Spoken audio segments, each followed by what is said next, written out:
Bismillahirrahmanirrahim. Alhamdulillahirabbil alamin. Wa afdhalus salati wa tammu taslim ala sayyidina Muhammadin wa ala alihi wa sahbihi ajma'in.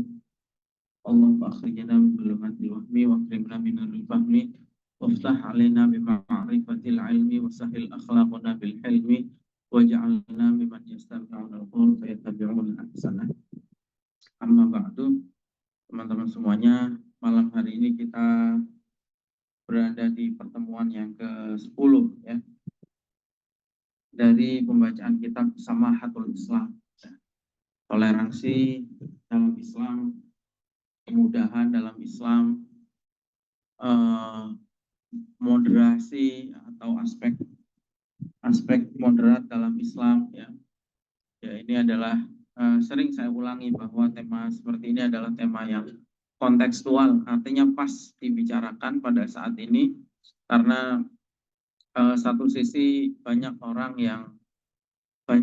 yang Muslim ya, sebagai Muslim tetapi tidak sempurna pemahamannya tentang Islam, dan ada karena itu atau selain kesalahpahaman di internal itu juga ada banyak kesalahpahaman di orang di luar Islam, karena banyak orang di luar Islam yang juga salah paham begitu melihat sekelompok orang kemudian mengeneralisir bahwa atau sekelompok orang yang misalnya perilakunya tidak tepat kemudian mengeneralisir Islam itu adalah seperti itu ya, perilaku-perilaku yang keras, yang tidak toleran dan seterusnya.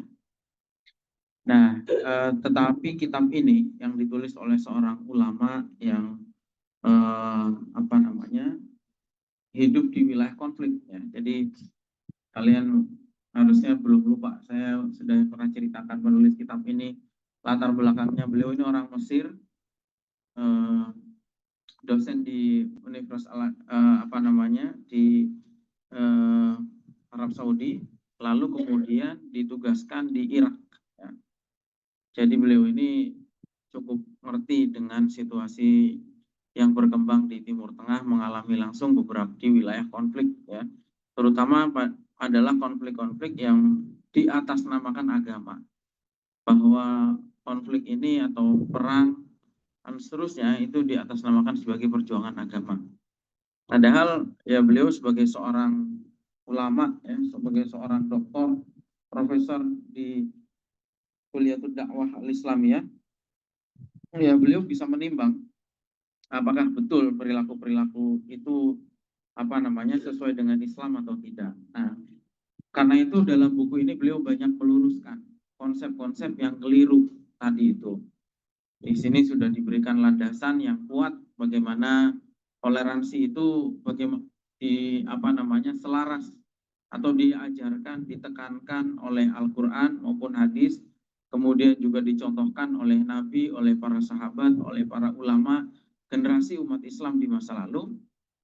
Lalu kemudian juga dijelaskan tentang norma-norma hukum fikih, bagaimana di dalam hukum fikih itu ya, hukum fikih sendiri tentu adalah turunan dari Al-Quran dan hadis ya. Hukum fikih semua dalilnya diambil dari Al-Quran dan hadis, ijma' dan qiyas ya. Itu juga jelas aturan-aturannya yang berisi pesan-pesan toleran ya. Di sini sudah dijelaskan bagaimana Islam atau hukum fikih memandang orang Yahudi, orang Nasrani maupun non-Muslim yang lain. Kemudian ada beberapa kejanggalan yang juga dibahas dalam kitab ini ya. Misalnya, kenapa Islam itu katanya toleran tapi kemudian mengajarkan perang, ada peperangan? Kenapa harus ada peperangan dalam Islam? Lalu kemudian apakah benar bahwa Islam itu disebarkan dengan pedang? Lalu kemudian juga ada beberapa isu yang lain seperti misalnya kisos, kemudian had ya, dan hukuman-hukuman yang dianggap oleh dalam kacamata masyarakat modern mungkin dianggap kejam seperti itu ya. Itu semua sudah dibahas pada pembahasan-pembahasan yang lalu, termasuk soal jizyah atau pajak ya.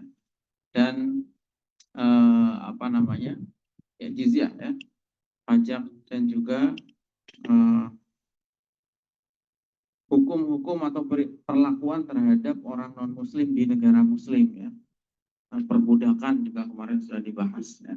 Bagaimana Islam memandang perbudakan. Kenapa sampai ada yang nanya tentang perbudakan? Karena memang di zaman kita saja kita mengalami gitu. Ada kelompok seperti ISIS. Kalian pernah lihat ya publikasi, coba sini lagi semua kalian biar dekat. Coba kalian pernah lihat ya apa namanya di sini loh, di sini apa sih, pernah lihat video-video ketika ISIS berkuasa di Suriah, kemudian di Irak ya, lihat ada perempuan-perempuan yang dikerangkeng, ditaruh di kayak kurungan, kemudian di kurungan di dalam mobil, kemudian diangkut, lalu kemudian dibawa ke pasar dan dilelang. Pernah lihat nggak video-video seperti itu? Dan itu katanya adalah ajaran Islam untuk memperbudak orang lain. Itu ada, itu nyata. Jadi ketika ada orang salah paham tentang Islam begini-begini, itu memang ada pembenarnya. Ada perilaku-perilaku yang kemudian menjadikan mereka salah paham seperti itu. Dan kemarin sudah kita bahas soal perbudakan itu seperti apa ya, bahwa arahnya Islam tidak pernah menyuruh adanya perbudakan, tidak pernah tidak pernah memerintahkan perbudakan, tapi Islam itu lahir dalam komunitas yang perbudakan itu sudah sedemikian mendarah daging, menjadi praktek yang sangat lumrah. Dan Islam itu datang membuka pintu kemerdekaan bagi para budak atau amat ya kalau perempuan, dengan berbagai cara seperti yang sudah dibahas pada hari Rabu yang lalu ya. Banyak cara Islam dulu budak itu bisa merdeka hanya ketika majikannya punya inisiatif. Tapi kemudian Islam membuka beragam pintu agar supaya budak itu bisa merdeka, termasuk memberikan pahala yang sangat besar bagi orang-orang yang memerdekakan budak. Sekarang ada masalah lagi, masalah yang baru, yaitu bagaimana Islam memperlakukan perempuan. Karena ada tuduhan bahwa Islam ini memperbudak perempuan atau mendiskriminasi perempuan. Dan itu lagi-lagi tuduhan, kesalahpahaman seperti itu didukung oleh perilaku sebagian umat Islam sendiri. Kalian tentu pernah dengar ya, sudah pasti pernah dengar kelompok yang lahir di zaman modern ini mengatasnamakan Islam dan kemudian melarang perempuan pergi ke sekolah. Ada nggak? Ada nggak? Ada, banyak. Itu ada banyak kelompok Muslim mengatasnamakan Islam, tapi melarang perempuan untuk pergi ke sekolah. Itu ada yang seperti itu. Ada sekelompok orang mengatasnamakan Islam ya, yang tadi itu contohnya ya Taliban. Ya. Taliban itu kan melarang perempuan pergi ke sekolah. Sehingga orang luar menganggap itu ternyata Islam itu seperti itu ya, membatasi atau mendiskriminasi perempuan dalam hal pendidikan. Nah, kalau dalam hal pendidikan yang pokok saja tidak diboleh, apalagi dalam hal-hal yang lain, pekerja misalnya dan seterusnya. Itu ada orang yang berpendapat seperti itu. Begitu juga di beberapa bagian, seperti di Afghanistan, di beberapa negara Timur Tengah, di Pakistan, kalau kalian lihat ya, atau di Indonesia lah, paling gampang lihat orang jamaah tabligh, sebagian orang jamaah tabligh. Perempuan itu tidak boleh kelihatan sama sekali. Bahkan sampai matanya pun ditutup. Pernah lihat kalian? Kalau di Arab kadang agak mending, di Arab masih terbuka matanya, kedua matanya masih bisa melihat. Di beberapa tempat itu atau di dalam beberapa praktek itu perempuan itu sudah seperti ya dikurung aja, burung masih mending, burung dikurung masih bisa lihat keluar. Ini benar-benar nggak kelihatan sama sekali ya. matanya saja ketutup. Dan saya udah lihat berulang berkali-kali praktek-praktek yang semacam itu. Dan bahkan perempuan ini tidak bisa keluar bahkan ke tetangganya sekalipun atau ke depan rumah tanpa adanya laki-lakinya, tanpa ada suaminya. Tentu saja ya, bagaimana dia mau keluar kemana-mana sementara matanya ditutup.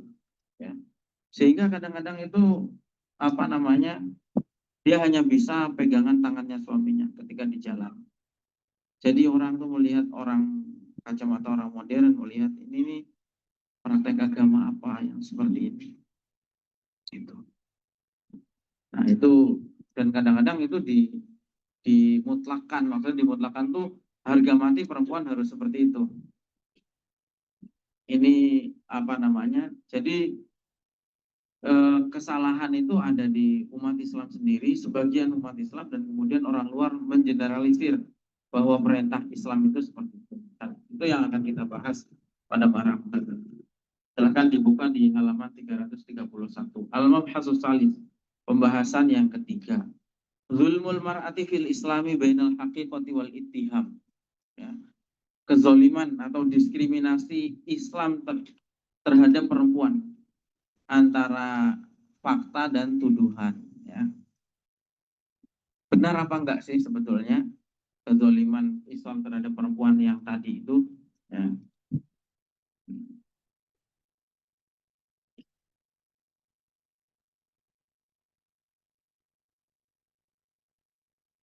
Jadi sekarang ini sebenarnya pembahasan yang cukup luas ya.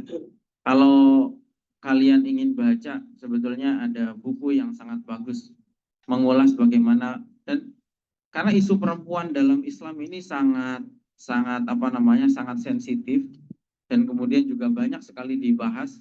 Ya. Kalian catat nama kitab ini. Kalian kalau mau baca bukunya ya, itu bisa di-download juga PDF. Ada judul bukunya itu Al-Mar'ah Baina Tughyanin Nizamil Gharbi wa Lataifit Tasyri'ir Rabbani.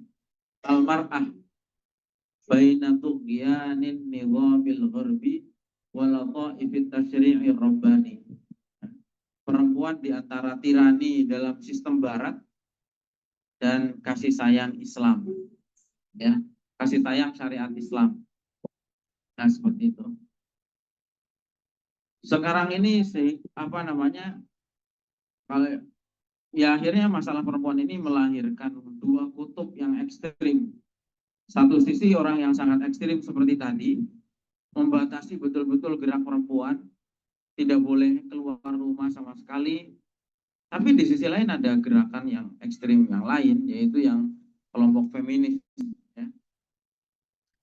Nah, orang-orang yang salah paham tentang Islam ini tentu dia tidak pernah lihat bagaimana universitas tertua di dunia Islam, di dunia bukan hanya di dunia Islam, universitas tertua di dunia. Ya. Anda yang pernah tahu nggak kampus tertua di dunia ini di mana? Lembaga pendidikan paling tua yang masih ada sampai hari ini. Di mana? Al-Azhar. Itu salah satu. Tapi ada yang lebih tua dari Al-Azhar, yaitu Al-Qarawiyyin di Maroko. Al-Qarawiyyin di Maroko itu lebih tua dari Al-Azhar. Dan pendirinya itu adalah seorang perempuan. Namanya Fatimah Al-Fihri. Ya. Fatimah siapa? Al-Fihri. Dia tidak tahu bahwa di Islam itu kebebasan terhadap perempuan itu diskriminasi terhadap perempuan itu tidak ada. Bahkan ya perempuan di zaman itu, kampus Al-Qarawiyyin ini usianya sudah 1.200 tahun.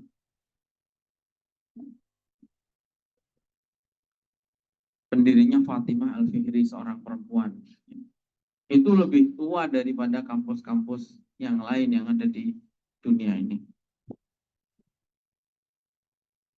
Saya juga belum tahu guru-gurunya ulama besar dalam Islam itu banyak yang perempuan. Gurunya Imam Syafi'i, salah satu gurunya Imam Syafi'i itu namanya Sayyidah Nafisah, orang Mesir, itu perempuan. Gurunya Imam Ibn Arabi itu juga perempuan.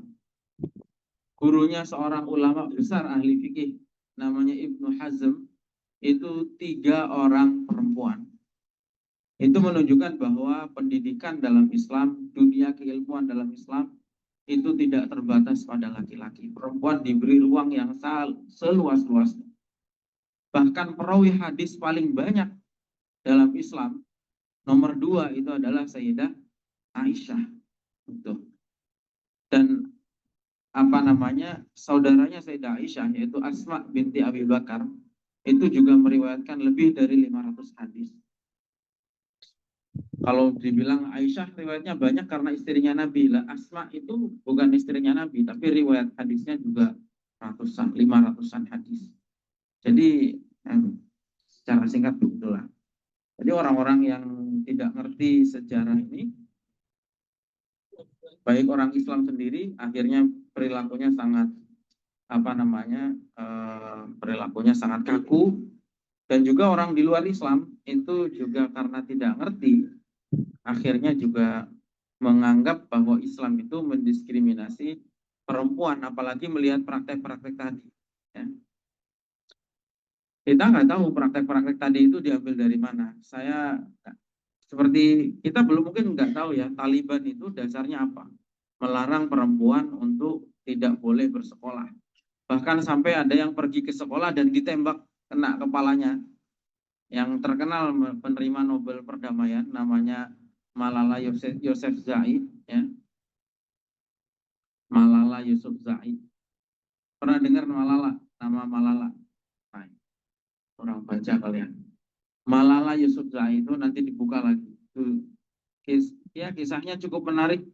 Dia seorang perempuan Pakistan yang ingin atau memperjuangkan haknya untuk bisa sekolah.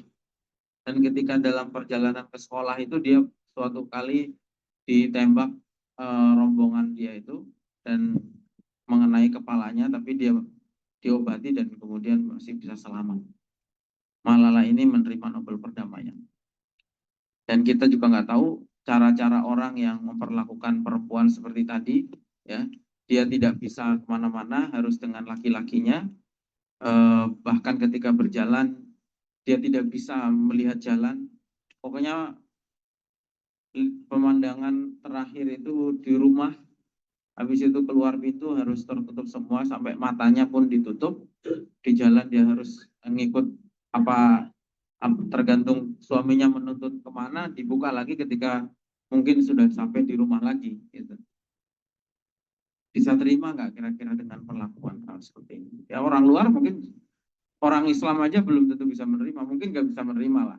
Kalau saya nggak bisa, saya kira nggak bisa, perilaku seperti ini nggak bisa diterima, apalagi orang luar. Dan kalau ngomong itu cadar dengan versi yang sangat ekstrim, karena mata pun sampai nggak kelihatan. Dan sebetulnya kalau ngomong sejarahnya cadar, itu nikob cadar itu ya sudah ada sejak zaman Yahudi. Dan itu tradisi yang sudah berkembang sebelum Islam. Ya, makanya orang-orang Yahudi sampai sekarang, ya orang-orang Yahudi, sebagian Kristen Ortodok di Timur Tengah itu sampai sekarang pakai cadar. Jadi kalau kalian ke Timur Tengah, kemudian lihat orang bercadar, itu jangan dikira semuanya Muslim. Karena orang-orang Yahudi, orang Kristen juga pakai cadar. Itu pakaian budaya. Budayanya mereka memang begitu. Budayanya mereka memang pakai cadar. Sama kayak kita, jangan menganggap bahwa orang yang pakai jubah itu pakaian sunnah Nabi. Jubah itu pakaian agama. Jubah itu berpahala misalnya. Karena di sana ya semua orang pakai jubah. Ya, pendetanya ya pakai jubah. Nelayan ya pergi ke laut, melaut. Pernah lihat orang Arab melaut? Ya pakai jubah. Pakai jubah juga. Gitu. Petani lagi macul ya nyangkul itu ya pakai jubah. Memang pakaiannya begitu. Nah di sini kalau udah pakai jubah dikiranya langsung jadi ulama. Gak semudah itu, orang belajar harus berpuluh-puluh tahun, susah payah, mencari ilmu, nggak mungkin itu kemudian orang yang baru kenal Islam hanya karena pakai jubah lalu kemudian disamakan. Nggak semudah itu. Ya. Nah, kalau kita lihat sejarah kehidupan di zaman Nabi sendiri, ya, di zaman Nabi itu para sahabat bisa mengenali istrinya Nabi. Kalau ada Sayyid, kalau yang masyhur cerita-cerita itu kan lihat ada istrinya Nabi itu Saudah lewat, orang tahu, sahabat tahu itu Saudah. Kemudian lihatnya ada Sayyidah Aisyah, itu kan menunjukkan bahwa wajah istrinya Nabi ini nggak ditutup, gitu. Ya seperti itu. Jadi ya mau pakai cadar silahkan, tapi jangan menganggap bahwa itu adalah satu keharusan, ya. Karena Islam sendiri bahkan dalam versi yang umum, ya, itu auratnya perempuan adalah kecuali wajah dan telapak tangan. Tapi kalau ulama yang lebih lebih fleksibel seperti Mufti Tunisia Syekh Muhammad At-Tahir bin Ashur mengatakan bahwa aurat itu ya batas kepatutan. Tuh. Sehingga ya meskipun ini nggak direkomendasikan, tetapi ada pendapat seperti ini mengatakan bahwa selama misalnya batas kepatutannya adalah menutup leher sampai bawah, maka kepala tidak harus ditutup. Itu yang ditiru sama Najwa Shihab. Orang seperti Najwa Shihab. Itu pendapat ulama. Gitu. Karena tidak pernah secara terang sebetulnya, baik di Al-Quran maupun hadis yang menyatakan bahwa aurat itu hanya wajah dan telapak tangan itu emang nggak ada. Kan kalimatnya misalnya hanya di Al-Quran tuh yudnina alaihinna min jalabibihin misalnya. Nggak ada kalimatnya yang boleh dibuka hanya wajah dan telapak tangan tuh nggak ada. Dan ada banyak dalil-dalil yang lain terkait itu. Nah, di sini ada perbandingan juga sebelum membahas bagaimana Islam itu memandang perempuan. Jadi Islam itu lahir pada saat dunia ini melakukan hal yang sangat merendahkan perempuan di masa lalu. Misalnya orang-orang Yunani itu menganggap perempuan itu adalah penyebab kesialan. Orang Eropa bahkan sampai di zaman modern itu tidak menganggap sah atau tidak menganggap perempuan itu punya hak kepemilikan. Lalu kemudian di India itu sampai ada praktek ketika seorang perempuan itu suaminya meninggal, maka perempuan itu harus dikubur bersama dengan suaminya. Itu ada budaya-budaya yang seperti itu. Jadi kalau ngomong perempuan itu jauh sekali antara di luar Islam dan di tengah komunitas Muslim. Wad'ul mar'ati fil Islam halaman 335. Wa minal badihiyatil islamiyyati la tahtaju ila dzikrin wala i'adatin annal mar'ata fi 'urfil Islam kainun insani. Yang pasti manusia itu, kalau dulu di Eropa pernah ada perdebatan apakah perempuan ini mengandung ruh apa tidak. Apakah ruh yang ada di dalam tubuh perempuan itu ruh manusia atau ruh hewan? Maka sejak awal dalam Islam itu mengakui atau menegaskan bahwa perempuan itu adalah satu entitas manusia yang utuh. Ya. Makanya Al-Quran mengatakan, ya ayyuhan nasu taqu rabbakumul ladzi khalaqakum min nafsin wahidah wa khalaqa minha zawjaha wa batha minhuma rijalan katsiran wa nisaa. Jadi Al-Quran di dalam ayat tersebut menegaskan bahwa antara laki-laki dan perempuan itu adalah satu kesatuan yang sempurna dalam penciptaannya. Tatarab tabu alaiha kullal huquq al-muttasilati mubasyaratan bihadzal qiyam. Mendapatkan hak-hak yang sama sebagai manusia. Makanya di ayat lain juga mengatakan La yaskhar qaumun min qaumin asa yakunu khairan minhum wala nisa'um min nisa'in asa ayakunna khairan minhum. Enggak boleh saling merendahkan. Dan juga banyak ayat-ayat yang lain maupun hadis-hadis yang lain. Dan sejak awal Al-Quran itu atau Islam itu mengakui adanya al-ahliyah lil milki wa tasarrufi fihi fi jami'i anwa'i tasarrufi. Al-Quran itu mengakui adanya kepemilikan yang penuh bagi seorang perempuan, kebolehan perempuan dalam melakukan transaksi, baik itu sewa menyewa, jual beli, dan seterusnya. Ini berbeda dengan kondisi di Eropa tadi ya, sampai di masa modern di Eropa itu perempuan tidak diberikan hak milik ya.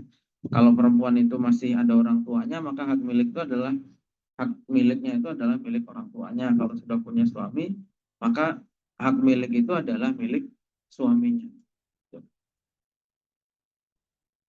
Salah satu yang masih tertinggal sampai sekarang itu ya perempuan itu kalau sudah menikah di sana, maka marganya, nama keluarganya itu hilang, melebur ke dalam marga suaminya.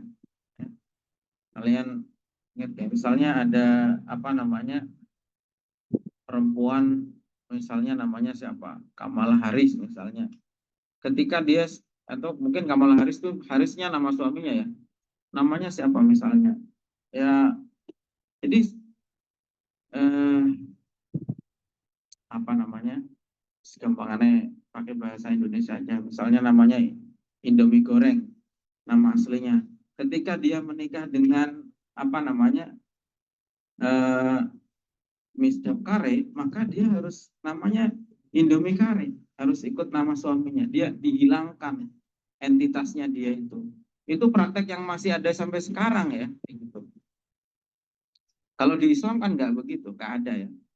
Meskipun perempuan sudah menikah, dia tetap punya hak-haknya itu. Makanya istri-istri Nabi nggak ada yang Aisyah Muhammad misalnya kan, Aisyah binti Abi Bakar, tetap dinisbatkan kepada nama keluarganya. Itu dulu sejarahnya begitu, karena perempuan tidak punya hak milik, itu melebur ke dalam diri suaminya. Nah, kemudian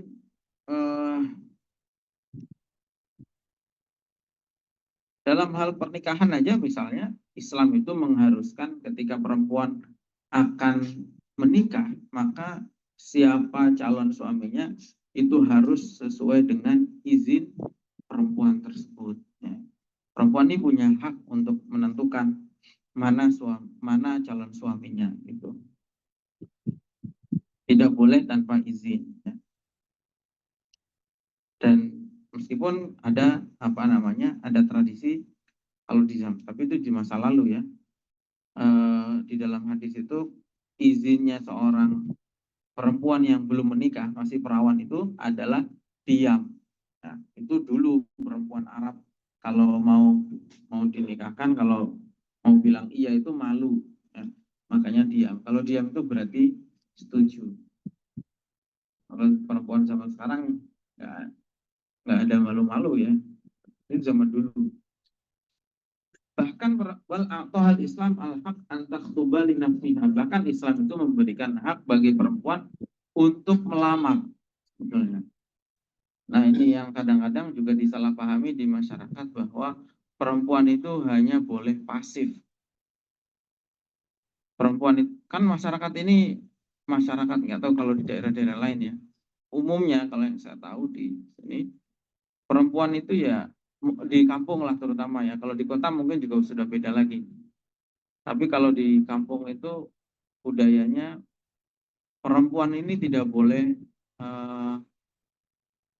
boleh aktif, maksudnya tidak boleh mengajukan diri melamar, harus nunggu dilamar oleh laki-laki. Padahal Islam itu membolehkan ya, perempuan itu melamar laki-laki. Melamar itu maksudnya menyampaikan keinginannya untuk menikah.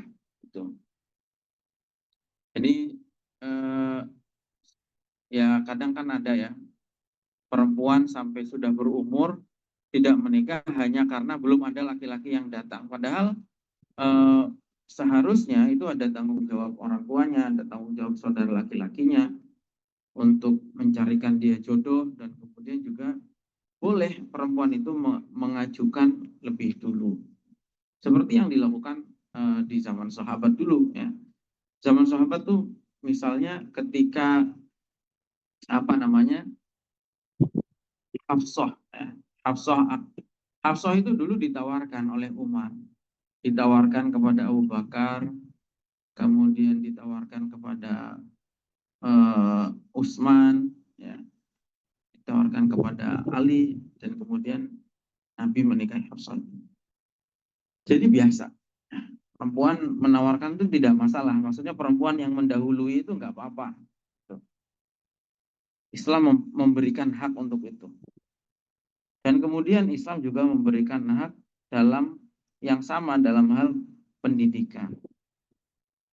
Makanya dalam hadisnya dikatakan thalabul ilmi fardhatun ala kulli muslimin. Dalam satu riwayat ala kulli muslimin saja, tapi muslim itu juga mencakup perempuan, dan dalam riwayat yang lain dikatakan ala kulli muslimin wa muslimatin. Makanya aneh ketika di zaman sekarang, bukan hanya di zaman sekarang sebenarnya, seharusnya dari zaman dulu sejak Islam baru datang, aneh ketika ada ada entitas modern seperti Taliban yang kemudian mengatakan bahwa perempuan itu haram untuk pergi ke sekolah. Padahal dari zaman dulu padahal ini adalah kewajiban. Satu hal yang hukumnya adalah fardu ain. Belajar itu fardu ain bagi semua muslim. Thalabul ilmi fardhatun ala kulli, semua muslim berarti tanpa terkecuali, wa muslimatin, tanpa terkecuali. Kenapa? Karena memang tanpa ilmu itu ibadah kita, agama kita nggak bisa sah. Bisa nggak kita beriman tanpa ilmu? Nggak mungkin bisa. Bisa nggak kita sholat tanpa ilmu? Nggak mungkin bisa. Karena itu ilmu itu adalah fondasi. Dan orang beribadah tanpa ilmu itu ibadahnya tidak sah. Karena itu hukumnya wajib untuk belajar.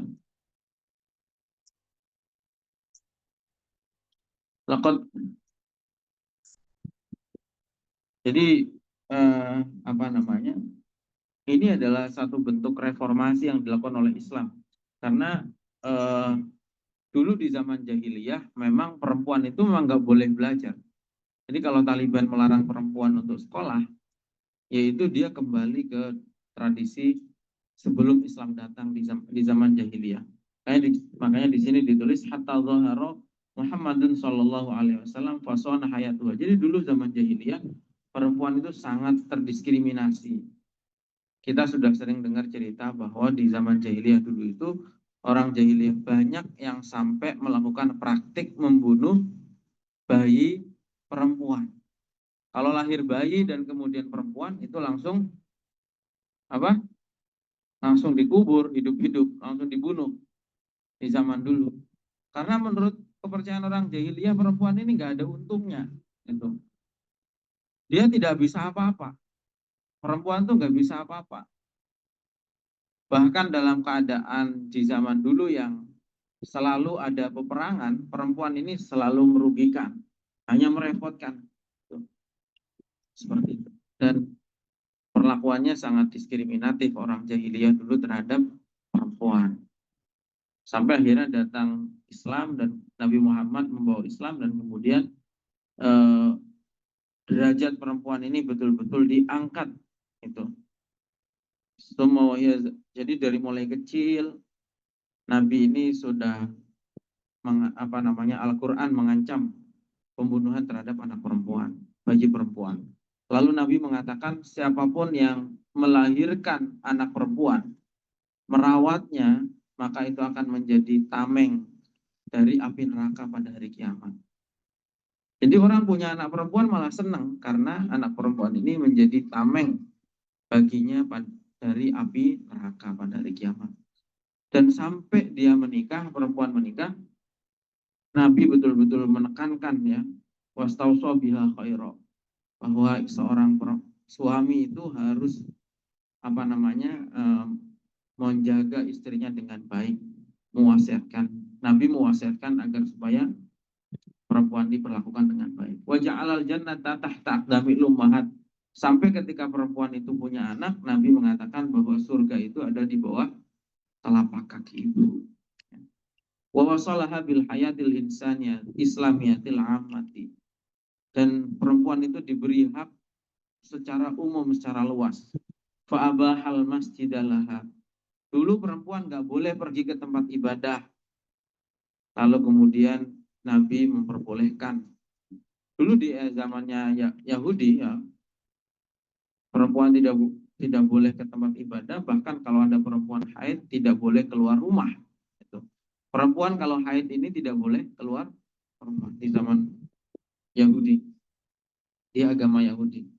Nabi kemudian apa namanya memperbolehkan perempuan itu dalam kehidupan yang umum, dalam dunia yang terbuka, termasuk boleh masuk masjid. Wa makanaha minal jihad idza ataqabhu. Bahkan Nabi memperbolehkan ketika dalam kondisi perang, Nabi memperbolehkan keterlibatan perempuan dalam peperangan. Wa yasaralahal iltihaq bi khidmatil jaysh. Ada banyak sahabat perempuan yang terlibat dalam perang, ada Ummu Salamah dan lain sebagainya. Wasawal Islam bainal jinsaini fi amalil birri kulliha, dan Islam memberikan apa namanya menyetarakan, memberikan hak yang sama dalam berbuat baik.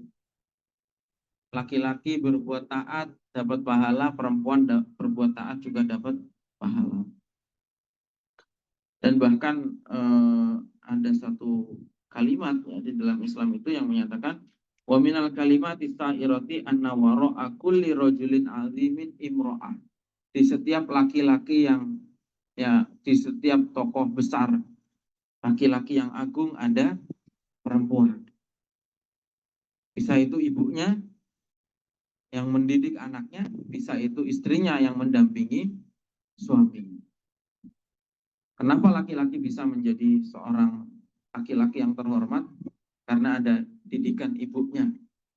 Kenapa ada seorang suami yang sukses? Karena ada pendampingan dari istrinya.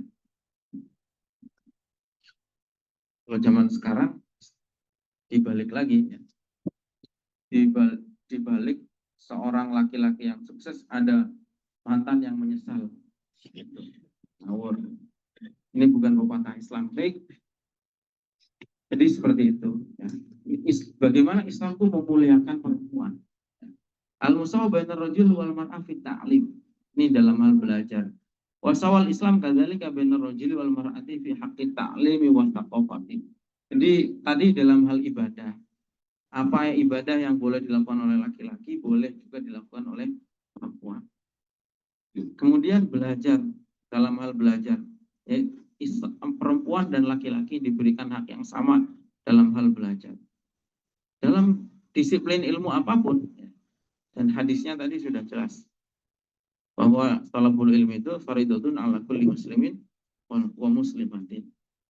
Wa la yufarriqul Islam fi haqqi ta'limi wa saqatati bainal hurrati wal amati. Bahkan Islam tidak membedakan antara perempuan yang merdeka dan perempuan yang budak. Di zaman itu pas masih ada budak, itu Islam tidak melarang perempuan budak itu untuk belajar. Nabi mengatakan ayyuma rajulin kanat indahu walidatun fa'allamaha fa ahsana ta'limaha wa addabaha fa ahsana ta'dibaha summa a'taqaha wa tazawwajaha falahu ajrun. Siapapun yang punya budak perempuan kemudian dia didik, dia rawat sehingga punya adab, mengerti tentang adab, dan kemudian dia merdekakan, maka pahalanya 2.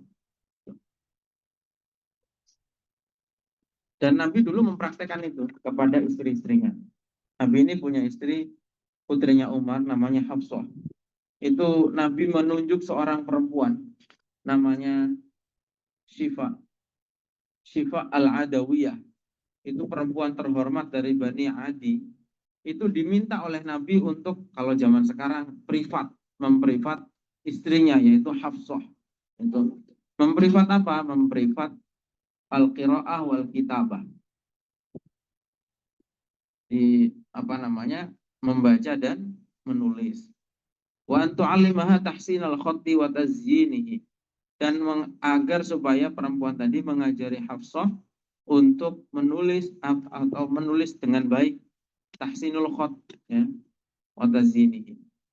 Begitu juga kepada Aisyah dan Ummu Salamah, itu Nabi mendatangkan guru untuk mengajarkan membaca dan menulis. Karena dulu katanya, wa annahuma kanata taqra'ani walakinnahuma lam tujida alkitabah.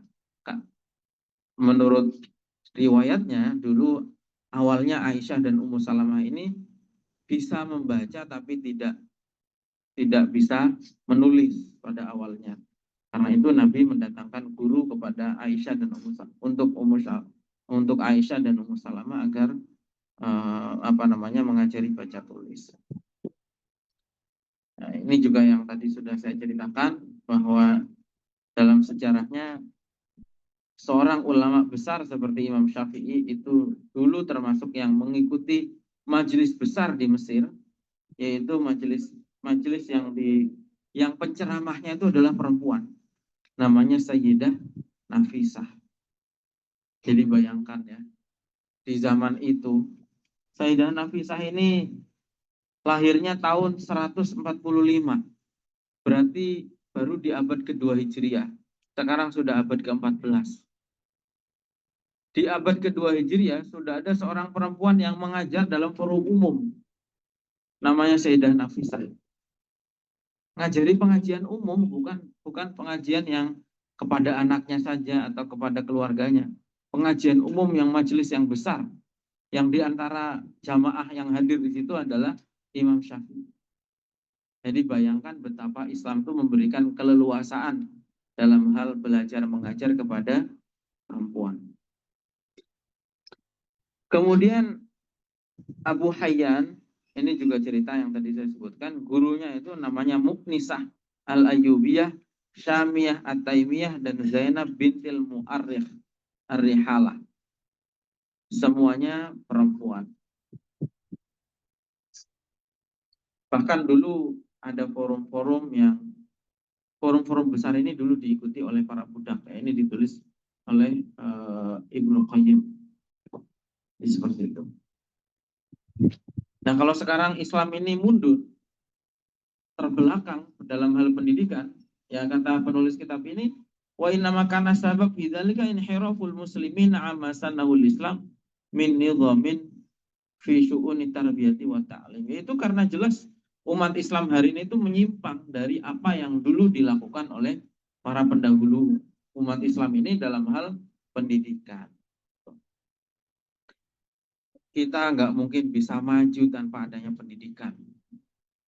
Karena itu kenapa kemudian ada kemunduran di beberapa tempat di daerah-daerah tertentu seperti ya, paling gampang nyontohin memang ya di Afrika misalnya, di Afghanistan ya, karena memang tidak mengikuti tradisi keilmuan di masa lalu. Dulu kita bisa maju karena ilmu. Ingat di zamannya Abbasiyah, di masa yang disebut sebagai Al-Asr Az-Zahabi atau era keemasan, itu adalah era di mana Islam sangat menghargai ilmu pengetahuan. Dan sekarang ketika di dalam komunitas masyarakat yang melarang perempuan untuk belajar, ketika perempuan dilarang untuk belajar, itu yang bodoh tidak hanya perempuannya, tapi juga anak-anaknya. Karena tanggung jawab mendidik anak yang pertama itu adalah seorang ibu. Kalau ibunya bodoh, kalau pas ngaji ngobrol, ya anak-anaknya bodoh-bodoh akhirnya. Itu misalnya. Jadi makanya dikatakan dalam pepatah Arab, al-um madrasatul ul. Perempuan itu harus pinter. Karena apa? Perempuanlah nanti yang akan bertanggung jawab mendidik anaknya sebelum dia masuk sekolah. sebelum dia dipesantrenkan, yang mendidik pertama adalah ibunya. Dan pendidikan di rumah itu akan sangat berpengaruh dalam kehidupan di masa yang akan datang. Karena semua dibentuk di rumah. Di tunas yang pertama kali atau biji yang pertama kali ditanam itu adalah biji yang ditanam oleh seorang ibu. Ya. Makanya perilaku kita semua berbeda-beda karena bentukan dari rumah. Ada anak yang nggak pernah rapi ada anak yang sangat rapi, ya, bersih gitu ya, suka masak, rajin, sopan perilakunya, itu karena pendidikan di rumah. Kalau di pondok ini hanya melengkapi dengan teori-teori lah. Tapi pembentukan karakter itu di mana? Di rumah. Kita menyukai apa, misalnya senang. Ada anak yang senang jajan, ada anak yang doyan makan, ada anak yang nggak doyan makan. Itu pendidikan di rumah terbentuk. Karena itu ketika orang meninggalkan, menyepelekan pendidikan perempuan, ya dia juga menyepelekan pendidikan generasi yang akan datang. Jadi makanya disebut salah satu kemunduran beberapa komunitas muslim yang ada hari ini ya karena meninggalkan tradisi pembelajaran bagi perempuan di masa lalu. Jadi akses mendapatkan pendidikan ini harus sama antara laki-laki dan perempuan, harus dibuka. Ya saya tadi nyontohin misalnya bagaimana Nabi itu memberikan keleluasaan, ya lihat Aisyah. Kalau Nabi itu seandainya, ya sekarang kan ada yang pendapatnya itu aneh-aneh. Misalnya di beberapa masyarakat itu kan mengatakan udahlah perempuan gak usah tinggi-tinggi pendidikannya. Udah perempuan tuh gak usah belajar pinter-pinter gitu ya. Ada pernah dengar nggak kalimat-kalimat? Banyak mungkin yang masih punya kepercayaan seperti itu. Perempuan buat apa sampai pesantren sampai kuliah? Ujung-ujungnya katanya ujung-ujungnya sumur sama dapur. Itu kan merendahkan sekali. Padahal bagaimana generasi yang akan terbentuk di masa yang akan datang tuh ya salah satunya ditentukan oleh perempuan. Kalau laki-laki itu kan sibuk kerja, sibuk bekerja, sibuk dengan urusan-urusan yang lain di luar. Dan yang nungguin anak di rumah, didik anak 24 jam itu ya perempuan. Jadi jadi perempuan itu harus pinter ya. Gitu. Bukan berarti ketika jadi perempuan kemudian boleh bodoh. Gitu ya. Jadi perempuan itu harus pinter karena akan punya tanggung jawab mendidik anak.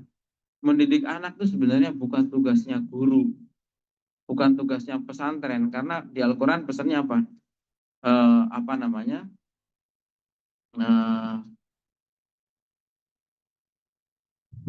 Apa namanya? Ku anfusakum wa ahlikum naro. Ku anfusakum wa ahlikum. Yang disuruh adalah diri kalian dan keluarga kalian. Keluarga itu kan berarti orang tua.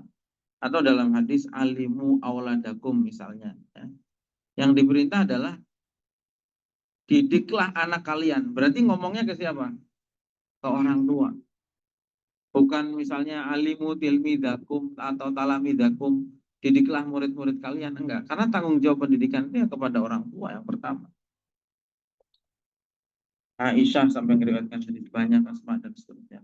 Bahkan Nabi dalam satu hadis yang lain, Nabi mengatakan, saya paling suka dengan perempuan Madinah atau perempuan Ansor. Karena perempuan Ansor itu tidak malu untuk bertanya. Paham nggak? Dengar nggak? Dengar kan? Jadi Nabi itu pernah mengatakan saya paling suka dengan perempuan Ansor karena perempuan Ansor tidak malu untuk bertanya. Perempuan Ansor itu nggak malu. Al-musaw bainar rajul wal mar'ah fi haqqil amal. Begitu juga dalam bekerja. Wasawal Islam kadzalika bainar rajul wal mar'ati fi haqqil amal. Perempuan laki-laki diberikan akses yang sama terhadap pekerjaan.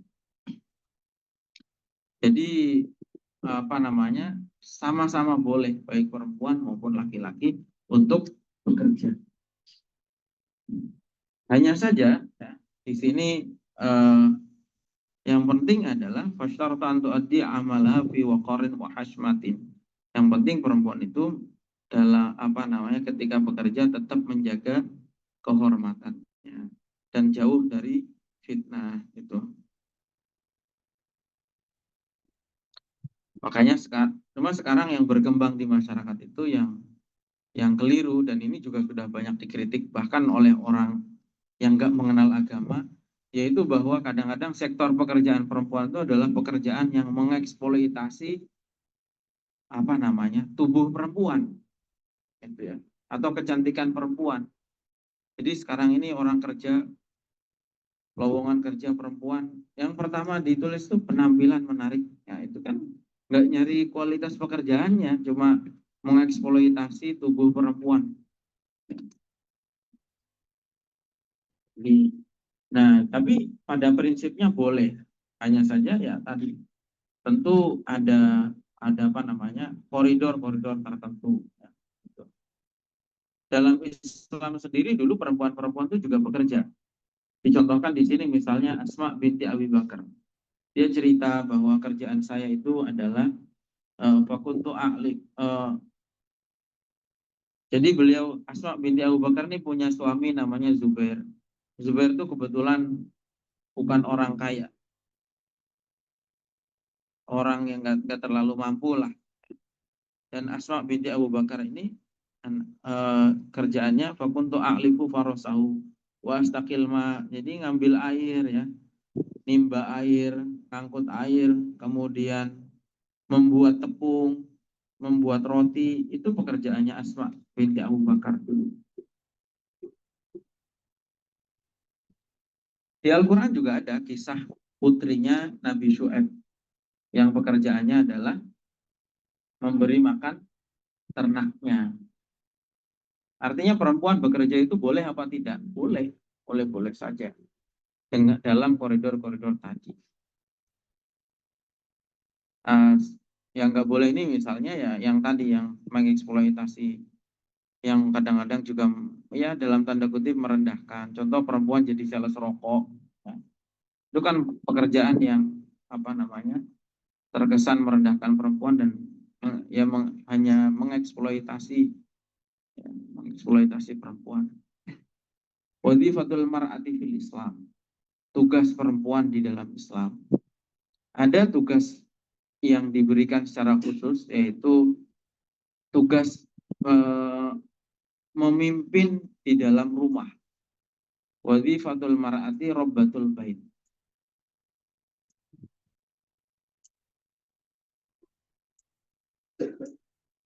Jadi apakah boleh perempuan bekerja? Boleh. Tetapi ada hal yang prioritas, yaitu apa namanya mengatur rumah. Ketika dia sudah berkeluarga tentu saja. Dan ini tidak merusak prinsip kesetaraan, karena setara itu tidak harus sama. Ya. Laki-lakinya bekerja di luar, mungkin jadi driver ojol atau suaminya jadi guru di luar ngajar, istrinya di rumah. Jadi ini masih dalam konteks kesetaraan. Setara itu tidak harus sama, tapi bekerja dalam proporsi masing-masing. Itu. Dan makanya jangan pernah menganggap sepele. Kadang-kadang sekarang ini pekerjaannya apa? Cuma ibu rumah tangga. Itu bukan cuma. Itu adalah dibalik kata-kata ibu rumah tangga itu terdapat pekerjaan yang sangat-sangat banyak. Yang disebut ibu rumah tangga itu masih harus masak, masih harus nyuci piring, masih harus nyuci baju, didik anak, ngatur keuangan, belanja, apa namanya, memastikan anaknya mengerjakan PR, berangkat ke sekolah. Jadi ibu rumah tangga itu bukan cuma, itu pekerjaan yang berat dan juga sangat mulia. Itu. Jangan pernah menganggap sepele maksudnya ya dengan kata-kata ibu rumah tangga. Ibu rumah tangga itu bukan pekerjaan yang sepele ya. Makanya di sini dikatakan alaisat hiya hadanatul ajyal al jadidah. Bukankah pekerjaan ibu rumah tangga itu adalah menyiapkan generasi yang akan datang. Tuh. Ya tadi, orang bisa sampai jadi orang sukses ya karena ada peran ibunya, didikan ibunya yang ibu rumah tangga tadi itu. Nah, sekarang kalau suami istri sama-sama bekerja, kemudian anaknya tidak mendapatkan pendidikan yang layak, yaitu awal mula dari malapetaka. Sekarang ini kenapa ada kenakalan remaja, narkoba, pergaulan bebas, anak-anak minum, dan seterusnya, judi, game online, nonton yang nggak ada batasannya, itu ya karena orang tuanya nggak ngurus. Biasanya ini orang tuanya sama-sama kerja. Nah, di situ harus berbagi peran.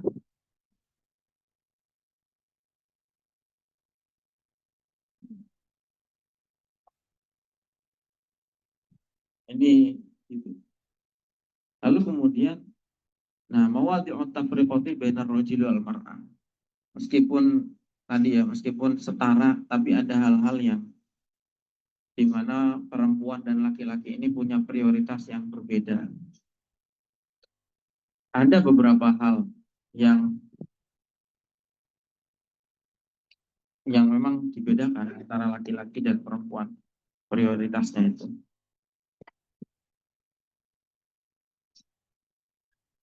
Setidaknya di sini ada ditulis 6 perbedaan. Yang pertama adalah dalam hal ekonomi. Dalam hal ekonomi, laki-laki dan perempuan punya tanggung jawab yang berbeda. Karena tanggung jawab ekonomi itu lebih banyak kepada laki-laki. Perempuan yang belum menikah, maka tanggung jawab nafkahnya ada di orang tuanya. Perempuan yang sudah menikah, nafkahnya ada di suaminya. Itu yang pertama. Dan itu ada konsekuensinya. Setiap tanggung jawab ada konsekuensi. Setiap hak ada tanggung jawabnya. Dan karena laki-laki itu beban ekonominya lebih berat, karena itu ada perbedaan berikutnya, yaitu dalam hal waris. Dalam hal waris, ketika anak perempuan, ada anak perempuan dan anak laki-laki, itu bagiannya berbeda, yaitu bagian warisnya laki-laki itu 2 kali lipatnya bagian perempuan. Lidzakari mithlu hadzil unsayain. Ya, bagian warisnya laki-laki itu 2 kalinya perempuan. Kenapa? Ya karena tadi laki-laki ini punya tanggungan harus memberikan nafkah. Di sisi lain, laki-laki misalnya itu juga harus memberikan mahar pada saat menikah. Sementara perempuan itu akan menerima mahar. Maka bentuk keadilannya adalah tadi bagiannya laki-laki itu 2 kali lipatnya perempuan. Makanya adil itu tidak harus sama itu. Adil itu tidak harus sama. Sering saya contohkan yang paling gampang lah. Ada anak dewasa, punya anak satunya dewasa, satunya masih SD, kuliah sama SD. Tentu uang sakunya juga beda, kebutuhannya beda. Gitu. Jadi itu bentuk keadilan, tidak harus selalu sama. Tapi itu juga tidak mutlak. Dalam beberapa kasus, itu bagian warisnya laki-laki dan perempuan itu sama, bisa sama. Gitu. Ya misalnya ada waris ketika yang meninggal itu, atau misalnya begini, ya bagiannya seorang ibu dan bapak ketika anaknya meninggal, itu warisnya sama, laki-laki dan perempuan sama bagiannya. Bisa juga ketika yang menjadi tulang punggung itu perempuan, itu juga ada kasus ulama membagi warisnya sama gitu. Nah biasanya kadang-kadang ketika waris seperti ini itu biasanya dibagi bisa, dan kemudian ada proses tarodi, saling ridho.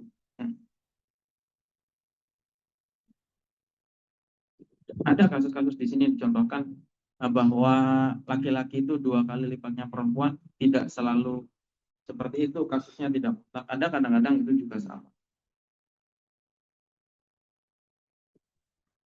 Ya, perempuan itu kan akan dinafkahi. Bahkan dalam keadaan kalau laki-laki itu memberikan nafkah itu hukumnya wajib, bukan sukarela.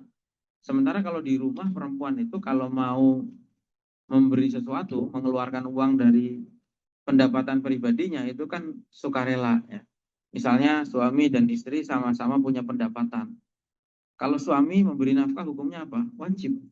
Tapi perempuan punya pendapatan sendiri, tidak wajib dia memberikan nafkah. Itu sukarela. Kalau dia mau sedekah, ya silahkan. Ini bareng-bareng ya, misalnya gitu. Tapi kalaupun enggak juga enggak apa-apa.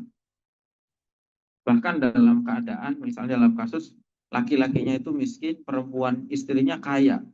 Itu istri tetap tidak punya kewajiban untuk memberi nafkah kepada suaminya.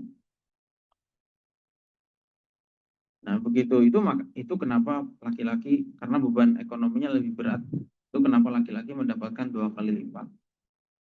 Dan harus membayar mahar. Ya, kalau membayar mahar itu di Arab itu mahal ya, nggak kayak di Indonesia. Di Indonesia ini kan maharnya murah sekali. Orang menikah itu kayak nggak ada beban kalau di Indonesia. Mahar seperangkat alat sholat. Murah, paling harganya 50.000. Ya, 50.000 selesai. Kalau di Arab kan sampai ada istilah harus 3 kunci. Ya. 3 kunci itu harus punya rumah, harus punya mobil atau kendaraan, dan harus punya toko. Artinya tempat usaha yang sudah menghasilkan. Berat orang menikah. Makanya di Arab ini banyak laki-laki yang sampai tua tidak mampu menikah karena tidak mampu membayar mahar yang sangat mahal tadi itu. Kalau di Indonesia nggak ada ya, belum pernah ada. Saya belum pernah dengar ada cerita laki-laki nggak mampu bayar mahar. Di Indonesia ini mahar sangat murah sekali. Orang menikah gampang. Kalau di Timur Tengah itu nggak gampang. Dan Timur Tengah itu setiap keluarga kasarannya ada tarifnya sendiri-sendiri. Semakin tinggi tarif keluarganya perempuan, level keluarga perempuan tarifnya semakin mahal. Lalu kemudian dalam hal memimpin rumah tangga. Karena laki-laki yang memberi nafkah, maka sebagai bentuk keadilannya ada tanggung jawab memberi nafkah, maka dia mendapatkan hak untuk memimpin perjalannya rumah tangga. Wajar lah. Yang punya uang kan yang memberikan uang, yang modali, dan dia yang mengatur. Itu wajar saja. Orang pimpinan, bos, dia berhak mengatur karyawannya. Kenapa ya? Karena dia sudah bayar karyawan ini untuk bekerja. Itu adil ya. Laki-laki sudah memberi nafkah kepada istrinya, ya istri juga harus taat kepada suami.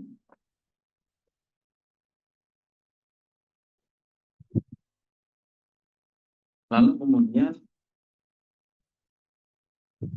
tapi meskipun laki-laki diberi kewenangan mengatur rumah tangga, memimpin rumah tangga, dalam banyak hadis Nabi, mau Al-Quran maupun hadis Nabi menekankan pentingnya berbuat baik. Makanya Al-Quran mengatakan wa'ashiruhunna bil ma'ruf.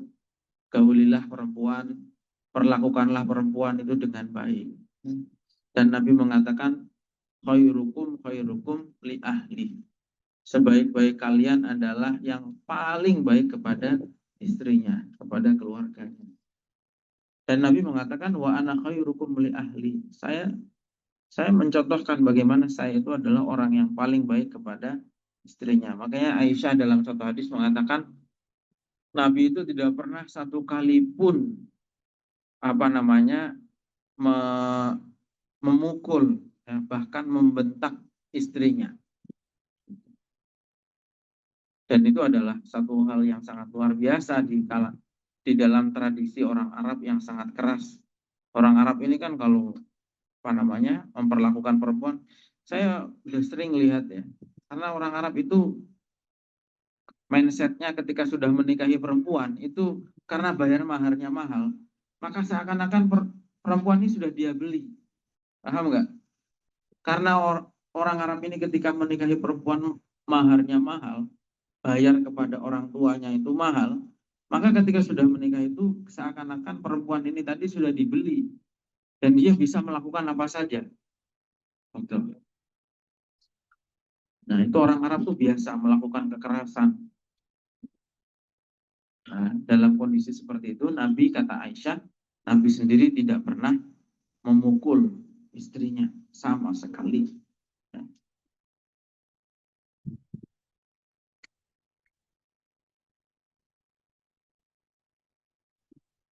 Jadi Islam memberikan hak kepada laki-laki untuk mengatur rumah tangga, tapi juga memberikan tanggung jawab. Ada hak, ada tanggung jawab. Ya. Nggak mungkin ada hak saja tanpa tanggung jawab. Nggak mungkin ada orang mau, ya, paling gampang, ilustrasi paling gampang, nggak mungkin ada orang mau ngasih kalian uang secara cuma-cuma. Orang ngasih uang ya karena nyuruh kalian kerja misalnya. Ada haknya, hak gaji, tapi juga ada tanggung jawab apa? Bekerja. Ya.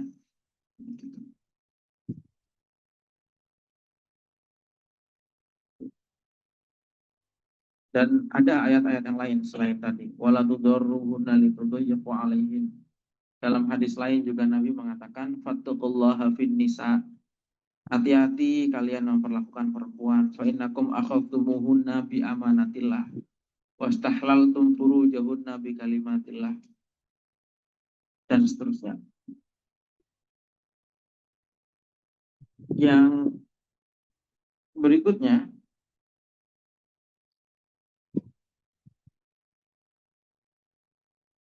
adalah dalam hal kewajiban taat. Kalau tadi laki-laki diperbolehkan memimpin rumah tangga, diberikan hak memimpin rumah tangga, di sisi lain perempuan diperintahkan untuk taat. Itu.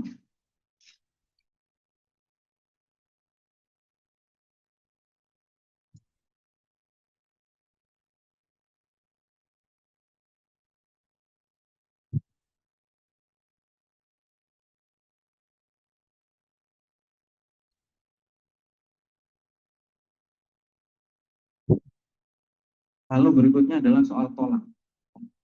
Tolak itu haknya laki-laki yang bisa menceraikan dalam satu hubungan pernikahan itu adalah laki-laki. Kenapa tidak ada tolak perempuan? Ya tadi tanggung jawab yang sudah diberikan oleh laki-laki itu diikuti juga oleh hak, yaitu hak untuk tolak tadi. Dan eh, perempuan punya sendiri sebetulnya ya, yang disebut dengan khulu atau fasakh, usulan untuk fasakh. Tapi hak tolak itu ada di laki-laki. Dan salah satu hikmahnya adalah ya laki-laki ini secara psikologi laki-laki biasanya lebih stabil dibanding perempuan. Perempuan ini kan ya kadang gampang berubah. Tapi kalau kita baca dalam penelitian, mayoritas perceraian yang terjadi di pengadilan agama, di pengadilan di Indonesia ini, kalian yang belajar ahwal syakhsiyah atau hukum keluarga, mayoritas perceraian itu gugatan perempuan. Di Indonesia ini ya angka perceraian cukup tinggi lah di mana-mana. Dan mayoritas perceraian yang dilakukan di pengadilan itu mayoritas adalah gugat cerai. Jadi kebanyakan tuh bukan dari laki-laki, tapi perempuan yang menggugat cerai suaminya. Itu banyak penelitiannya. Tiap tahun ada datanya itu di pengadilan agama itu. Dan ternyata mayoritas perceraian itu yang minta cerai perempuan ternyata, bukan laki-laki. Biasanya laki-laki itu ya lebih panjang pikirannya biasanya, karena ya laki-laki memang biasanya logikanya lebih kuat dibanding perempuan yang memang menonjolkan perasaan. Tapi dua-duanya saling melengkapi.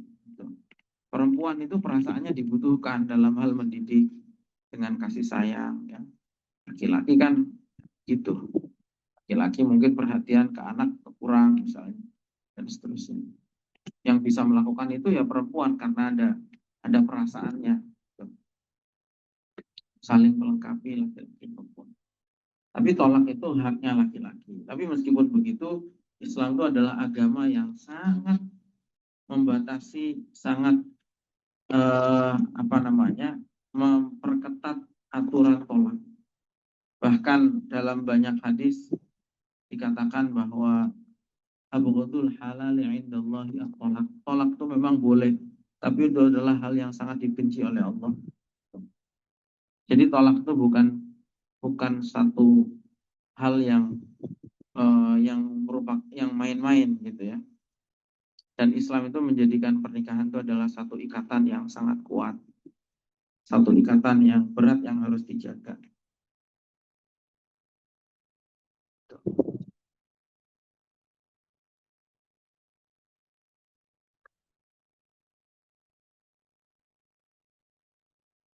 Dan tolak itu konsekuensinya banyak ya.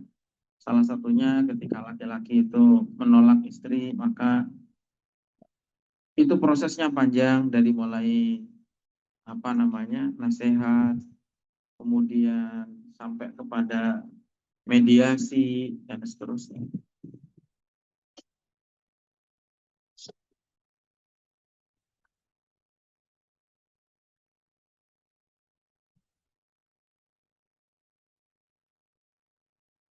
Yang terakhir soal poligami. Ini juga isu yang sering membuat ya kadang-kadang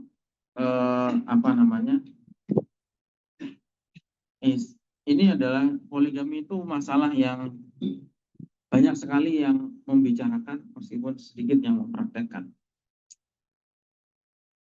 Dan itu menjadi bahan serangan seringkali dari orang-orang di luar Islam yang mengatakan bahwa Islam ini mendiskriminasi perempuan karena laki-laki boleh menikah lebih dari satu.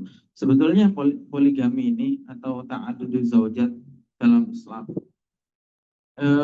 ini adalah persoalan. Jadi gini, poligami dalam Islam itu sebetulnya arahnya adalah membatasi. Dulu sebelum Islam datang, poligami sudah ada apa belum? Hah? Kok belum sih? Poligami sebelum Islam ada apa tidak? Ada, dan bahkan sangat tidak terbatas. Satu laki-laki itu bisa punya istri 10, atau bahkan mungkin kalau dia orang tokoh besar bisa ratusan. Kalau raja-raja zaman dulu bisa ribuan istrinya. Ada permaisuri, ada selir-selir ya, yang jumlahnya bisa sampai ribuan.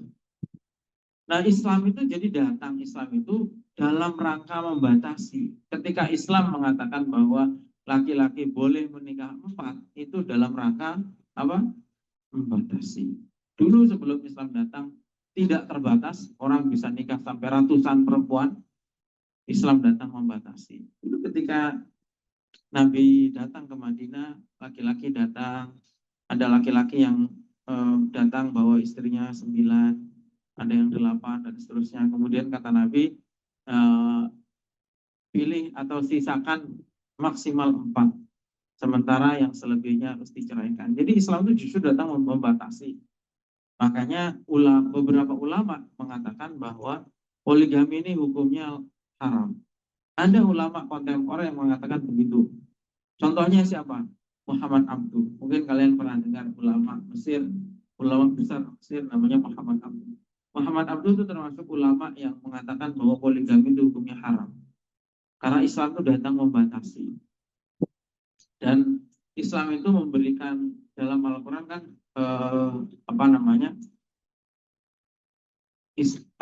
ayat poligami itu kan masna wa sulasa wa ruba. Fa in khiftum alla ta'dilu fawahidatan. Boleh fakihu ma tabalakum minan nisa'i masna wa sulasa wa ruba. Jadi nikahilah perempuan yang kalian mau ya, 2, 3 atau 4, masna wa sulasa wa ruba. Tapi dalam ayat berikutnya dikatakan fa in khiftum alla ta'dilu. Tapi jika kalian tidak bisa adil, wahidatan, maka satu saja. Itu. Nah, kata Muhammad Abduh, yang diperintahkan apa? Adil. Adil dalam hal apa? Adil, adil ini adalah eh, menurut Muhammad Abduh, adil masalah hati ini adalah sesuatu yang imaterial. Itu nggak bisa dibagi. Begini, barang material itu gampang baginya. Misalnya ini air 500 mili. Gampang nggak baginya? Gampang. Taruh di gelas 250 mili, di sini taruh di gelas 250 mili. Itu gampang. Bagi hal yang sifatnya fisik, material. Tapi bagi hati itu bisa nggak? Dengan adil. Bisa nggak rasanya sama antara cinta cinta seseorang kepada istri muda dan istri tua? Bisa nggak sama? Nggak bisa sama. Itu kenapa kata Muhammad Abduh, Al-Quran membolehkan tapi mensyaratkan hal yang mungkin dicapai. Karena itu dengan kata lain Al-Quran melarang. Satu ya. Tapi ulama yang lain mayoritas masih membuka. Jadi meskipun begini, membuka itu maksudnya mubah. Poligami itu hukumnya mubah. Meskipun ya, yang baik adalah monogami. Kenapa? Pertama, karena Nabi itu pada dasarnya monogami. Nabi itu menikah dengan Sayyidah Khadijah usia 25 tahun. Dan Nabi menjalani rumah tangganya dengan Khadijah selama bertahun-tahun yang sangat panjang. Kalau nggak salah sampai berapa tahun ya? Ada catatannya dan sejarah. Pokoknya Nabi itu apa namanya, mayoritas dalam hidupnya itu monogami. Selama menikah dengan Khadijah kan monogami, tidak pernah. Nabi itu poligami di akhir-akhir hayatnya Nabi. Jadi pada itu karena kebutuhan dakwah. Nah, kalian ini mau dakwah membuat apa? Zaman dulu itu kan nikah itu memang alat politik. Jadi zaman dulu itu gini, kayak Wali Songo dulu lah. Ya, saya baca di buku Atlas Wali Songo. Wali Songo ini dulu salah satu cara untuk membumikan dirinya. Kan Wali Songo kan orang luar nih, orang Persia, orang Arab ya, orang Mesir datang ke tanah Nusantara ini, dia datang sebagai orang asing. Caranya bagaimana supaya membaur dengan masyarakat lokal? Ya menikahi masyarakat lokal. Itu. Dan kemudian menikah lagi mungkin dengan masyarakat yang lain dalam rangka mendekatkan hubungan dengan, dan juga sifatnya politik. Kadang-kadang yang dinikahi adalah anaknya tokoh. Misalnya misalnya apa namanya, datang ke Demak ya, misalnya atau di daerah-daerah yang lain di Cirebon misalnya, yang dinikahi itu adalah anaknya raja, sehingga ketika dia menikahi anaknya raja, maka status politiknya juga ikut naik, dan itu akan sangat apa namanya, mendukung dakwahnya. Nah, sementara orang yang nggak punya kebutuhan, dan zaman sekarang tuh kan kalau nikah lagi malah dianggap negatif. Zaman dulu nikah itu mendekatkan hubungan dengan suku tertentu, dengan ya karena istrinya orang Bugis misalnya, maka dengan orang Bugis bisa bilang istri saya orang Bugis, sehingga diterima, diakui di komunitas itu. Sekarang kalau menjadikan zaman sekarang ya, istri kedua, istri ketiga saya orang Bugis, mungkin orang Bugis malah marah. Orang suku saya malah dijadikan istri kedua, ketiga. Contoh paling gampang tuh ya lihat A'agim. Dia dulu dai yang kondang, jamaahnya sangat banyak, terkenal luar biasa, tapi kemudian setelah poligami malah bubar semua dakwahnya. Jadi alasan untuk dakwah kalau sekarang itu sudah nggak relevan. Zaman dulu nikah poligami untuk dakwah itu masih relevan. Zaman dulu. Sekarang mindset masyarakat sekarang kan udah berubah. Sehingga ulama yang memperbolehkan pun menekankan bahwa yang baik adalah monogami. Karena orang poligami itu potensi konfliknya juga tinggi, karena nggak ada perempuan yang mau dipoligami. Rata-rata perempuan itu yang nggak mau. Nah, ngerti ya kalau sekarang di TikTok, di Instagram tuh ada video-video yang punya istri 4, Bahkan ada di Jawa Timur itu, kalau kalian tahu, di Jawa Timur, di Madura, di Sumeneb tuh ada namanya, apa namanya, Mas Surat, salah ya, namanya Pak Mas Surat. Istrinya 14. Setiap kali mau melamar perempuan yang baru, itu yang menata lamarannya itu adalah istri-istri lamanya, istri-istri tuanya. Ada seorang anggota DPR juga, namanya Rafadil. Kalau depannya Ra itu berarti orang Madura. Itu ketika pelantikan dia jadi anggota DPR, istrinya 3 di bawah semua. Dan bahagia, senang semua. Nggak ngerti ya itu apakah di depan kamera atau dalam kehidupan nyatanya nggak tahu. Tapi berapa ya secara lahir, apa namanya, baik-baik saja. Ada saya juga kenal, ada seorang, apa namanya, ya pengusaha itu ada di Mojokerto itu, istrinya 4 tuh satu rumah. Itu akur, anak-anaknya juga di situ. Ya nggak ngerti ya, itu secara lahir sih baik-baik saja, tapi umumnya ya laki perempuan ini biasanya tidak rela di poligami. Jadi terkait poligami itu seperti itu. Jadi nggak benar kalau Islam ini memulai, karena Islam itu sebetulnya arahnya adalah membatasi. Kenapa tidak dilarang secara total? Ya karena memang poligami ini kadang-kadang dibutuhkan. Dalam kasus misalnya ketika musim peperangan misalnya, ada, apa namanya, ada banyak laki-laki yang terbunuh, perempuan yang membutuhkan, apa namanya, nafkah dan seterusnya. Maka kadang-kadang dibutuhkan. Atau dalam kasus misalnya ya istrinya sakit atau istrinya mandul, dia pengen punya anak, ya salurannya ke situ. Meskipun aktivis yang feminis pasti akan menolak. Kenapa perempuan ini jadi korban misalnya. Tapi menutup secara total itu juga nggak realistis. Jadi kayak emergency exit, kalau menurut beberapa ulama, emergency exit, pintu darurat, ya. Emergency exit, pintu darurat. Pintu darurat itu ya, apa namanya, dibiarkan tetap ada itu. Meskipun kalau tidak dibutuhkan juga tidak boleh dibuka. Pintu darurat itu kayak kita naik pesawat, ya. Itu kan pesawat tuh pasti ada pintu daruratnya, selalu ada. Dalam keadaan dibutuhkan, misalnya pesawatnya jatuh di laut, ya, lalu kemudian atau pesawatnya jatuh, nggak mungkin dibuka secara normal, ya dibuka pintu daruratnya, keluar dari pintu darurat. Tapi kalau nggak darurat ya nggak dibuka. Gitu. Tapi meskipun nggak dibuka, pintu darurat itu ada. Poligami juga begitu. Ya. Secara umum, poligami ini sebaiknya tidak dilakukan. Tapi juga tidak diharamkan secara total. Kenapa? Karena ya satu saat tertentu itu dibutuhkan. Kira-kira begitu ya. Semuanya itu saja saya kira. Apa namanya? Sebenarnya ini pembahasan yang akhir-akhir ini sangat panjang sekali dari kitab ini ya.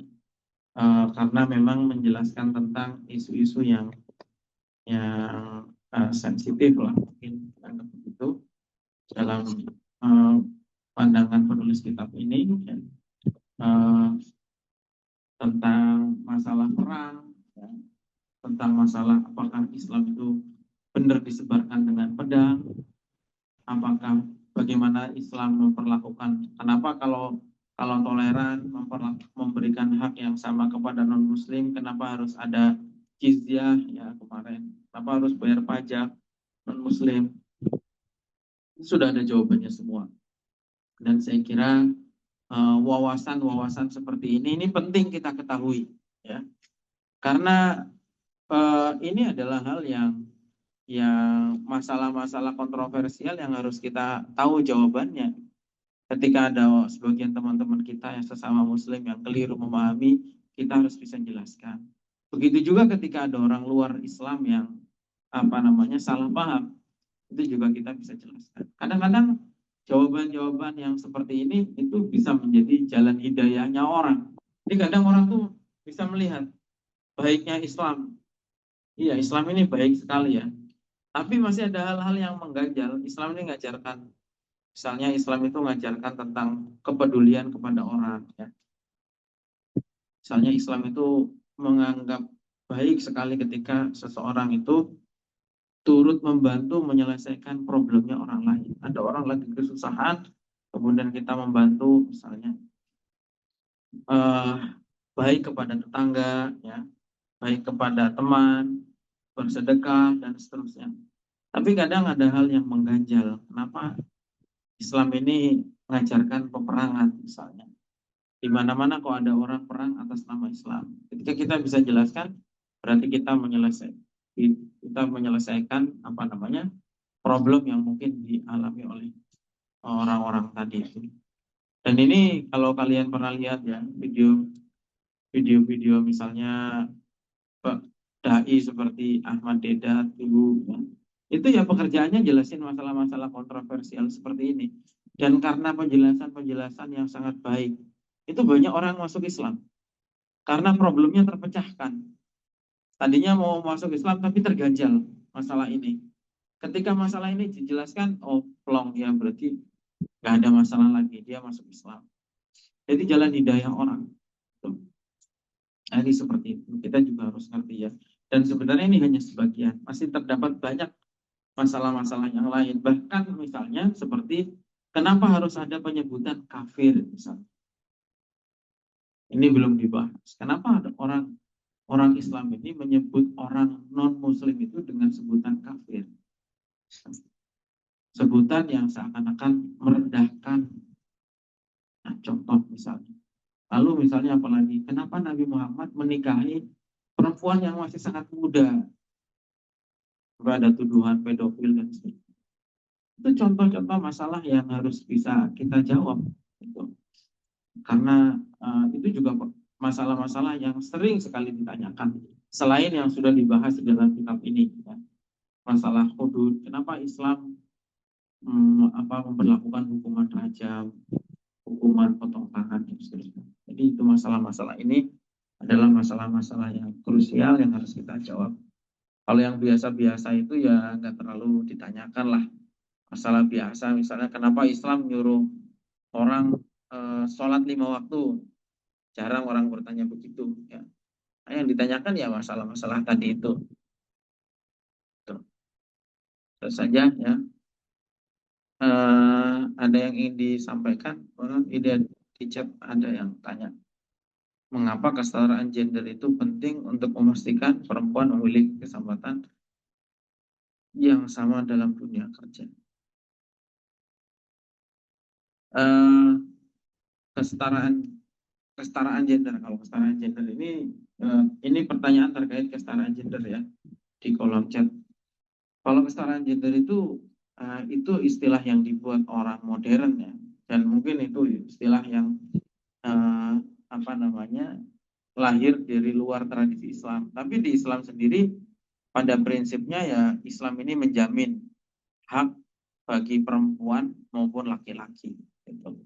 Termasuk dalam hal kerja. Makanya tadi dikatakan persamaan hak laki-laki perempuan itu laki-laki man amila sholihan minkum min dzakarin aw untha wa huwa mu'minun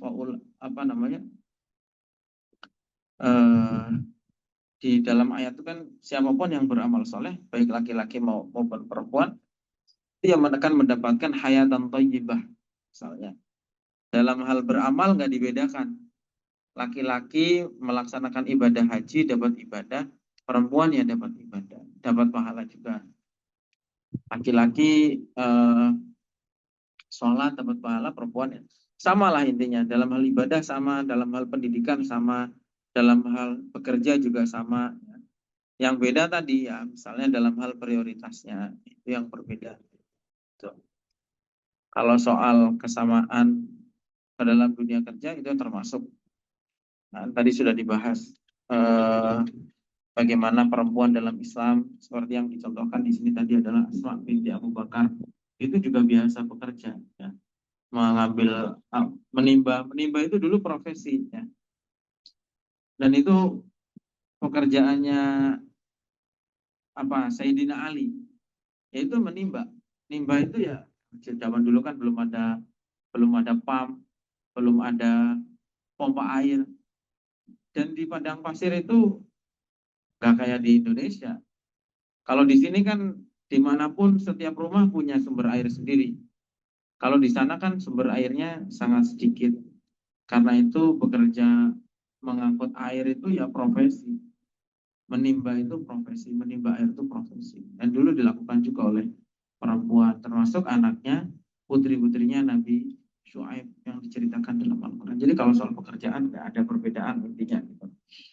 Paling hanya ada perbedaan prioritas. Ketika prioritas yang utama mencari nafkah itu adalah laki-laki. Sementara perempuan itu memimpin di dalam mengatur, memanajemen di dalam rumah. Saja, saya kira ada lagi. Ya. Baik, lalu bahwa sebagai pemimpin bagi perempuan. Mungkin sedangkan zaman sekarang banyak perempuan yang itu maka mungkin bahkan di negara sedangkan di bawahnya ada laki-laki. Bagaimana Islam memandang? Ya, itu ayat itu. Jadi ayat ini pertanyaan tentang ayat ar-rijalu qawwamuna 'alan nisa. Jadi ayat itu kalau kita baca tafsirnya menurut sebagian ulama ar-rijal itu maknanya adalah sifat kelaki-lakian. Jadi bukan merujuk pada jenis kelamin bahwa laki-laki itu harus menjadi pemimpin, tapi karakter kepemimpinan. Nah, karakter itu bisa dipunyai oleh laki-laki dan bisa dipunyai oleh perempuan. Makanya di Al-Quran sendiri menceritakan beberapa kisah bagaimana perempuan itu sukses memimpin. Seperti siapa misalnya? Ya, Ratu Saba, itu, Ratu Balkis. Misalnya itu adalah salah satu contoh yang dimana Al-Quran itu menyebutkan itu salah satu pemimpin yang perempuan dan sukses, dan kemudian juga diceritakan sebagai perempuan yang sangat cerdas, Ratu Balkis itu. Jadi ar-rijalu qawwamuna itu adalah sifat kelaki-lakian tadi itu. Kepemimpinan itu bisa laki-laki sendiri maupun bisa perempuan. Sama seperti pemimpin, ada dalam hadis pemimpin itu dari bangsa Quraisy. Itu tidak harus benar-benar saklek sukunya Quraisy, tapi yang mempunyai karakter kepemimpinan seperti orang Quraisy, seperti itu. Jadi seperti itu ya. Kadang-kadang yang menjadikan jalan paling yaitu hadis. Ada hadis mengatakan lan yufliha qaumun walau amrohum imro'ah. Tidak akan berjaya satu bangsa yang dipimpin oleh perempuan. Tapi hadis itu hadis bermasalah. Sudah pernah diteliti, ternyata hadis itu hadis yang ada perawinya yang lemah, atau dalam pemahaman sebagian ulama itu adalah hadis yang konteksnya khusus. Waktu itu ketika terjadi satu transisi kepemimpinan di Persia, yang dimana yang menggantikan rajanya adalah anaknya yang perempuan, yang kebetulan pada saat itu anak perempuan ini lemah kepemimpinannya. Makanya dikatakan tidak akan beruntung, tidak akan berjaya. Karena yang memimpin ini kebetulan yang mengganti orang yang tidak punya kriteria. Gitu. Jadi kalau soal boleh tidaknya perempuan itu memimpin, boleh-boleh saja. Dalam sejarah sudah banyak yang seperti ini. Lihat contohnya paling gampang siapa? Ya Sayyidah Aisyah. Sayyidah Aisyah itu menjadi komandan panglima perang. Dalam perang apa? Perang Jamal. Dan Aisyah itu luar biasa. Memimpin peperangan itu dengan luar biasa. Jadi kalau soal kepemimpinan, ya Islam juga memberikan hak yang sama pada dasarnya.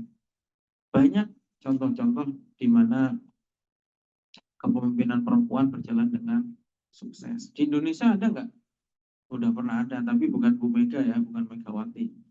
Dulu di zamannya Kerajaan Aceh itu ada pemimpin-pemimpin perempuan yang sangat sukses.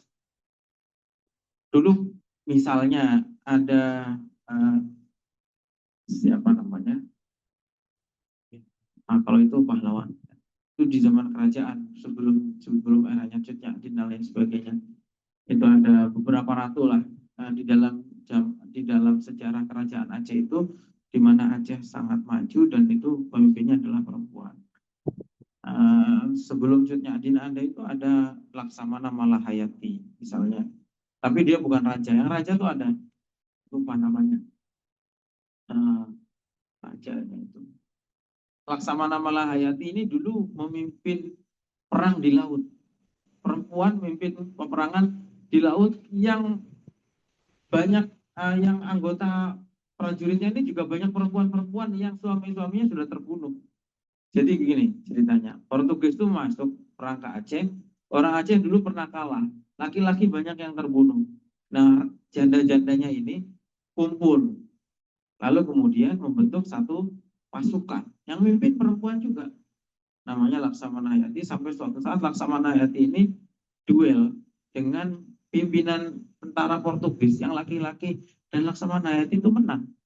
Sampai sekarang kan dikenang Laksamana Hayati itu.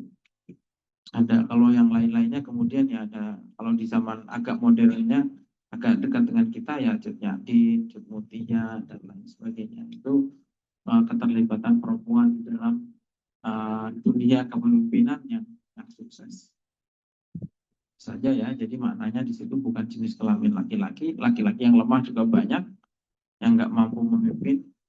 Istilahnya perempuan yang sukses juga banyak. Sehingga Islam pada dasarnya memberikan kesempatan kepada dua-duanya. Saja saya kira ya, pada dasarnya Islam ini agama yang rahmatan lil alamin, bukan hanya rahmat untuk laki-laki, ya termasuk juga rahmat untuk perempuan dan semua seluruh alam. Saja. Assalamualaikum warahmatullahi wabarakatuh.